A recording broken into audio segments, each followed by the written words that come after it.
La división de poderes en México. Buen día, jóvenes. ¿Qué pasaría si en su casa la misma persona que pone las reglas fuera también quien decide el castigo cuando alguien las rompe? Y además, esa misma persona fuera quien juzga si el castigo fue justo o no.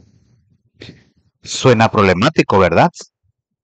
Pues bien, en un país sucedería exactamente lo mismo si una sola persona concentrara todo el poder. Por eso existe algo fundamental que vamos a estudiar hoy, la división de poderes en México.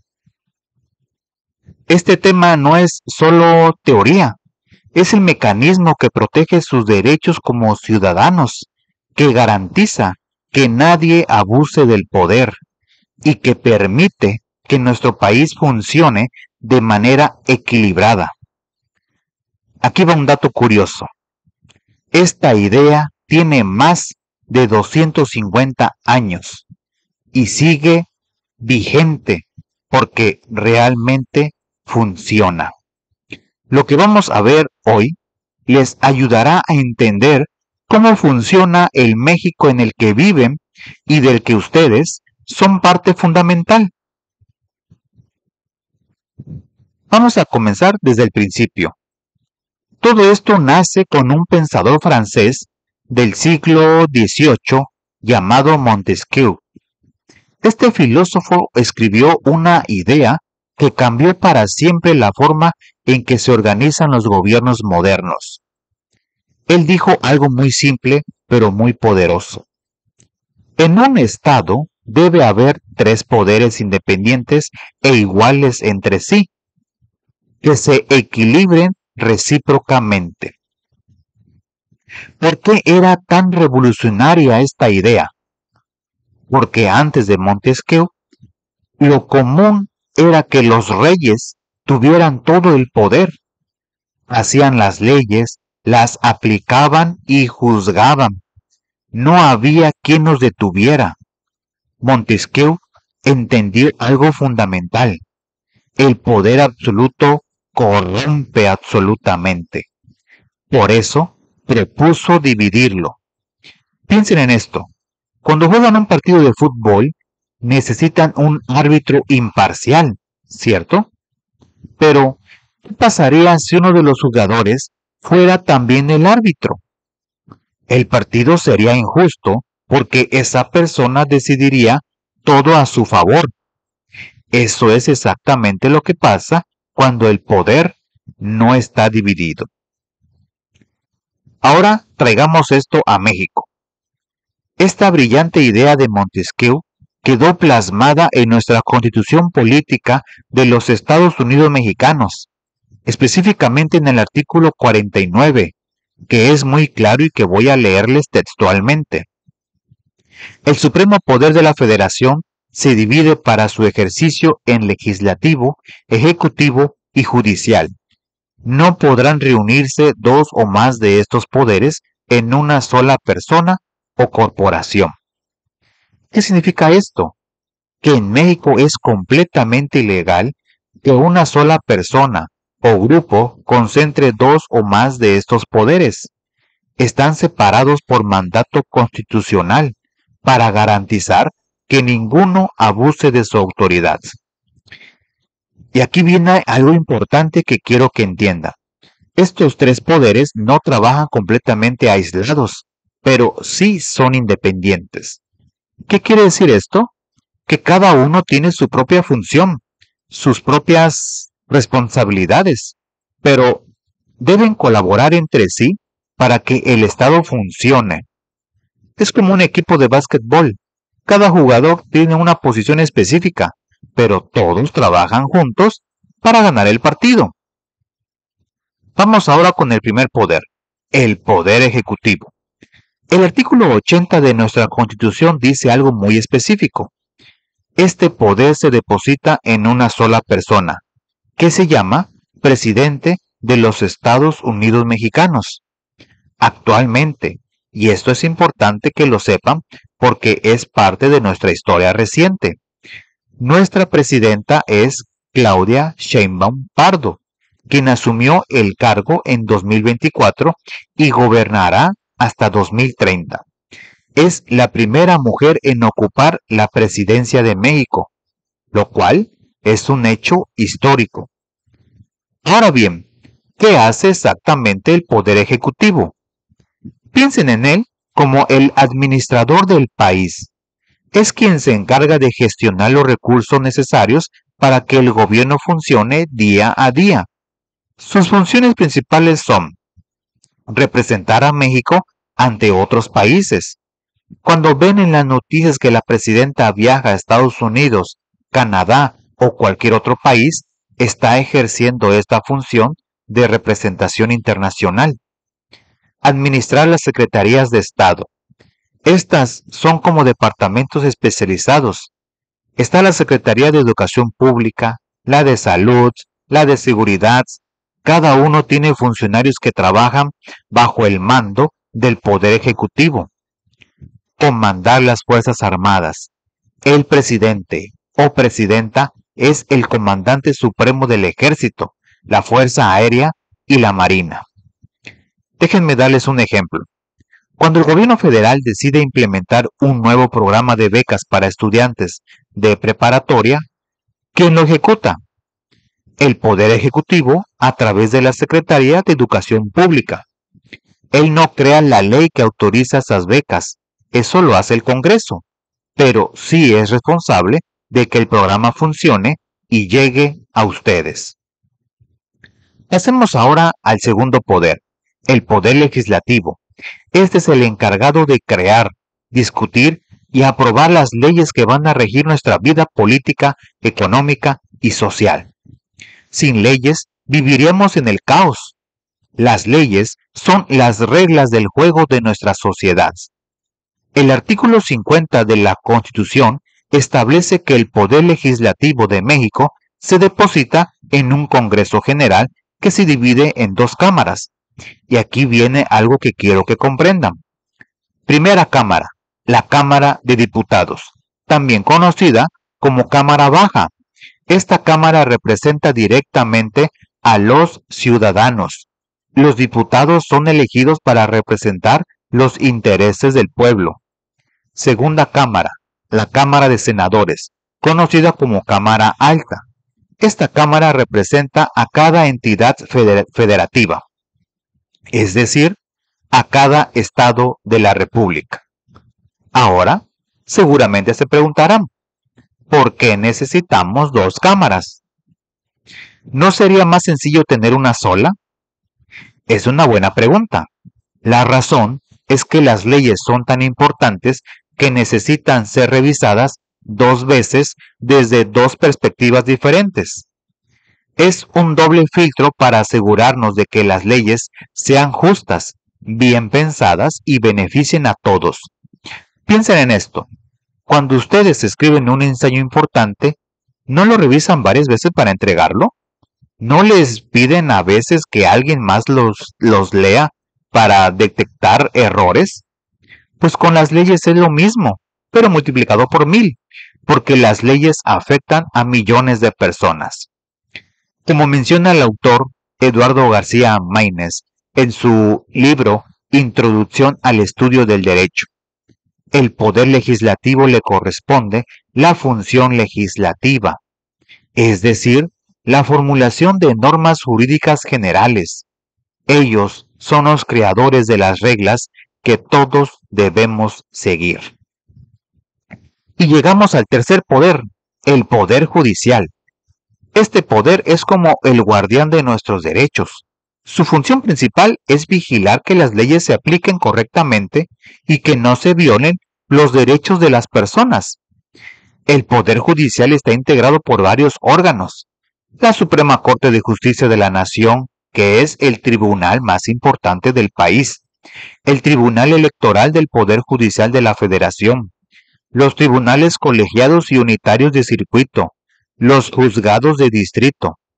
Todos estos órganos están conformados por personas especializadas, ministros, magistrados y jueces que han estudiado derecho durante muchos años. y que tienen la responsabilidad de interpretar las leyes y aplicarlas de manera justa.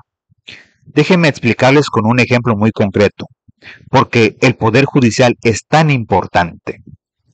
Imaginen que alguien los acusa de haber robado algo, pero ustedes son completamente inocentes. ¿A quién acuden? Al Poder Judicial, porque es el único poder que tiene la facultad de juzgar, de escuchar las pruebas de ambas partes y de determinar quién tiene la razón según lo que dice la ley. Una de las funciones más importantes del Poder Judicial es lo que se llama tutelar la supremacía de la Constitución. ¿Qué significa esto? Que el Poder Judicial se asegura de que ninguna ley, ningún acto de autoridad viole nuestra Constitución, que es la ley suprema del país, la más importante de todas. También tiene otra función muy relevante: controlar al Poder Ejecutivo y al Legislativo para evitar que abusen de su poder. Por eso decimos que es un sistema de pesos y contrapesos. Cada poder vigila a los otros dos. Ahora bien, y esto es algo que a veces confunde a las personas. Esta división de poderes no solo existe a nivel nacional, se replica en 3 niveles de gobiernos, como muñecas rusas, una dentro de otra. Nivel federal, este es el nivel más alto y abarca todo el territorio nacional, todos los estados de México. Aquí encontramos al presidente de la República, al Congreso de la Unión con sus 2 cámaras y a la Suprema Corte de Justicia de la Nación. Nivel estatal. Cada uno de los 32 estados de México tiene su propia división de poderes. Por ejemplo, aquí en Veracruz tenemos nuestro propio gobernador, nuestro propio Congreso del Estado y nuestro Tribunal Superior de Justicia.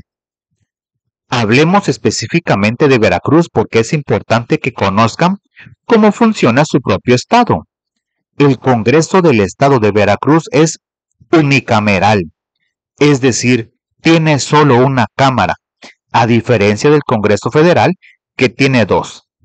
Está integrada por 50 diputados que se renuevan cada 3 años. El año legislativo en Veracruz va del 5 de noviembre de un año al 4 de noviembre del siguiente. Algunas de las funciones del Congreso de Veracruz son legislar en materias que no sean competencia de la Federación, aprobar el presupuesto de gastos del Estado y decretar las contribuciones, es decir, los impuestos que pagamos. Nivel municipal. Este es el nivel más cercano a nosotros. Aquí están las alcaldías que administran nuestros municipios y los juzgados cívicos que resuelven conflictos menores de la comunidad. Déjenme darles un ejemplo práctico de cómo funcionan estos 3 niveles. Si en su colonia hay un problema con el alumbrado público, los baches en las calles o la recolección de basura, ¿a quién deben acudir? El gobierno municipal, porque esa es su responsabilidad. Si hay un problema con las escuelas preparatorias del Estado, es competencia del gobierno estatal. Pero si se trata de una reforma a la Constitución o de las relaciones internacionales de México, eso corresponde al nivel federal. Cada nivel tiene sus propias responsabilidades y su propia área de acción. Y esto es importante porque nos permite que el gobierno esté más cerca de la gente y pueda atender mejor las necesidades específicas de cada región. Y ahora quiero explicarles algo que es fundamental para entender cómo funciona realmente nuestro sistema de gobierno. Aunque los 3 poderes están divididos y son independientes, no trabajan aislados, deben colaborar entre sí, pero siempre vigilándose mutuamente. Por ejemplo, el presidente puede proponer una nueva ley, pero no puede aprobarla por sí solo. Tiene que enviarla al Congreso para que los diputados y senadores la discutan, la modifiquen si es necesario y la aprueben. Y si alguien considera que esa ley es inconstitucional, puede acudir a la Suprema Corte de Justicia para que la revise. Otro ejemplo, el Poder Legislativo crea las leyes, pero el Poder Ejecutivo es quien las aplica y las hace cumplir en el día a día. Y si surge una duda sobre cómo debe interpretarse una ley, es el Poder Judicial quien da la última palabra. Este sistema se llama de pesos y contrapesos. Es como una balanza que siempre busca estar equilibrada. Si uno de los poderes intenta pasarse de sus funciones, los otros dos están ahí para frenarlo. Nadie tiene poder absoluto. Todos se necesitan mutuamente y todos se vigilan entre sí. Quiero cerrar este tema hablándoles un poco sobre el Poder Judicial en nuestro estado, porque es el que está más cerca de ustedes y el que probablemente más impacto directo tiene en su vida cotidiana. El Poder Judicial de Veracruz está regido por nuestra Constitución Federal y se organiza en órganos jurisdiccionales y administrativos. Entre los órganos jurisdiccionales, es decir, los que imparten justicia, están el Tribunal Superior de Justicia, los juzgados de primera instancia, que pueden ser de diferentes tipos, mixtos, especializados en materia familiar, civiles o de procesos penales, los juzgados municipales, que son los más cercanos a ustedes. ¿Y qué significa esto en la práctica? Que si en su familia hay un conflicto legal, si alguien comete un delito o si hay un problema civil que necesita resolverse, hay todo un sistema judicial en Veracruz preparado para impartir justicia de manera profesional, imparcial y honesta. Los principios que guían al Poder Judicial de Veracruz son excelencia, profesionalismo, honestidad, imparcialidad, legalidad y objetividad. Estos no son solo palabras bonitas, son los valores que deben guiar a todos los jueces y magistrados cuando imparten justicia. Muy bien, jóvenes, hemos llegado al final de nuestro video. Permítanme hacer un breve resumen de todo lo que hemos visto el día de hoy. Primero, vimos que la división de poderes nació de la idea brillante de Montesquieu, quien propuso dividir el poder del Estado en tres partes independientes que se equilibran mutuamente para evitar abusos y tiranías. Segundo, en México, estos tres poderes son el Ejecutivo, que administra y gobierna, el Legislativo, que crea las leyes, y el Judicial, que imparte justicia y protege nuestros derechos. Tercero, esta división no solo existe a nivel federal, sino que se replica en tres niveles: federal, estatal y municipal, permitiendo que el gobierno esté más cerca de las necesidades de cada región. Cuarto, aunque los poderes estén separados, trabajan colaborando entre sí, pero siempre vigilándose mutuamente, en un sistema de pesos y contrapesos que garantiza el equilibrio. Y quinto, todo esto está garantizado por nuestra Constitución Política de los Estados Unidos Mexicanos, que es la ley suprema que nos rige a todos. Pero más allá de estos puntos técnicos, quiero que comprendan algo mucho más profundo. ¿Por qué es importante que ustedes, jóvenes de 17, casi 18 años, conozcan esto? Porque muy pronto, algunos ya lo son, serán ciudadanos con derecho a votar, y un voto informado vale mucho más que un voto a ciegas. Cuando ustedes entiendan cómo funciona su gobierno, podrán exigir que funcione bien, podrán identificar cuando algo está mal y sabrán exactamente a dónde acudir. Podrán participar de manera activa en la democracia, no solo votando, sino entendiendo qué están votando y por qué. La división de poderes no es solo un tema de derecho, es la estructura que sostiene toda nuestra democracia Es lo que nos protege de la tiranía, lo que garantiza nuestros derechos y lo que permite que vivamos en un estado de derecho, donde las leyes se aplican a todos por igual, sin importar quiénes seamos. Así que, jóvenes, los invito a que lean las noticias con otros ojos. Cuando escuchen que el Congreso aprobó una ley, pregúntense, ¿es constitucional? ¿Beneficia a la sociedad? Cuando vean que el presidente toma una decisión, pregúntense, ¿está dentro de sus facultades? ¿Hay alguien vigilando que no abuse del poder? Y cuando sepan de un caso de injusticia, recuerden que existe el Poder Judicial para hacer valer sus derechos. Ustedes son el futuro de México, son la generación que va a heredar este país y que tienen la responsabilidad de mejorarlo.